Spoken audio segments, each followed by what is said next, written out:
not a penny. Angry has blamed Meghan's Charles' final move permanently exile him before coronation. King Charles III is allegedly handling the abdication crisis of Prince Harry and Meghan Markle the same way he previously exiled Edward, claimed an insider. According to the Daily Beast, a friend of the new monarch said, "The royals handled the abdication crisis by exiling Edward, which meant he and Wallis ultimately came to seem like unimportant, misguided, disloyal, and even treacherous individuals to almost the entirety of the British people. It was a masterful operation in the service of which the Queen Mother, in particular, worked tirelessly. The same thing is already happening with Harry and Meghan, and will only gather pace over the next few years under the rule of King Charles," the source added. And of course a wayward second son is far less of an existential threat to the fabric of the monarchy than a wayward king. Moreover, a former Buckingham Palace staffer told the outlet that the king's accession statement was a message to the Sussexes to not disrupt his reign. Harry and Meghan will get an invite to the coronation, but they will be firmly seated in the cheap seats along with Beatrice and Eugenie, as they were at the funeral. That will be it. Charles will be ruthless when it comes to protecting the crown, and that means keeping Harry and Meghan as far from the centre of gravity as possible, the insider shared. In other news, the Duke and Duchess of Sussex left the UK to move abroad with their son Archie in early 2020, while also relinquishing their titles as working members of the royal family.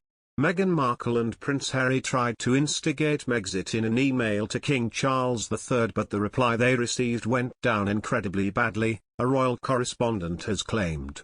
The Duke and Duchess of Sussex had spent Christmas at the end of 2019 in Canada with their baby son Archie Harrison, away from the rest of the royal family. Valentine Lowe, a royal correspondent at The Times, has claimed that before they returned from their holiday, Harry sent an email to his father King Charles III expressing their unhappiness. The extracts are from the book Courtiers, The Hidden Power Behind the Crown by Mr. Lowe, where he claimed the current setup was not working for them, and they wanted to go and live in North America. Harry appeared to be under the impression that they could just sort it out by email before he and Meghan got back to London on January 6, but the reply they received would require a proper family conversation. The couple were also told the first date the family would be available was more than 3 weeks later on January 29, but it is unclear if this inflexibility was down to Charles, who was due to travel to Davos, or if the reply came from Private Secretary Clive Alderton.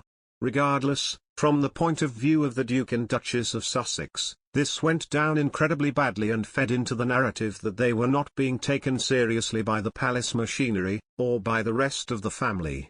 Mr. Lowe claimed Harry tried to accelerate the situation by arranging to meet with his grandmother, the Queen, before he left for Canada, but that the message conveyed to him was that the monarch had been confused about her diary, and was no longer available. The royal correspondent wrote, Harry was incensed, because it was not true. The courtiers had got in the way, it seemed, because they saw the meeting with the Queen as an attempt to pick the Queen off before Harry started talks with the rest of the family. As one source put it, there was a danger that a private conversation could be interpreted very differently by two people. That was said to have made Harry so cross that for a while he considered driving straight from the airport to Sandringham to drop in on the Queen unannounced. The Duke of Sussex scrapped that idea, but it was reportedly a sign of his frustration that he even contemplated such a move. The couple announced their Megxit plans on January 8, while the royal family met 5 days later at Sandringham to discuss the situation. Express.co.uk has contacted Buckingham Palace and Archewell for comment. Just over a month later, on February 19, Buckingham Palace released a statement confirming the Duke and Duchess of Sussex had confirmed to the Queen that they would not be returning as working members of the royal family. Following talks with Harry, the monarch had confirmed that in stepping away from the royal family, it is not possible to continue with the responsibilities and duties that come with a life of public service. The Buckingham Palace statement read, "The Duke and Duchess of Sussex have confirmed to Her Majesty the Queen that they will not be returning as working members of the royal family.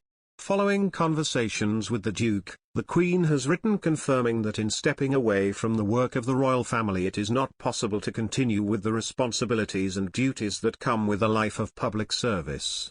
The honorary military appointments and royal patronages held by the Duke and Duchess will therefore be returned to Her Majesty, before being redistributed among working members of the royal family.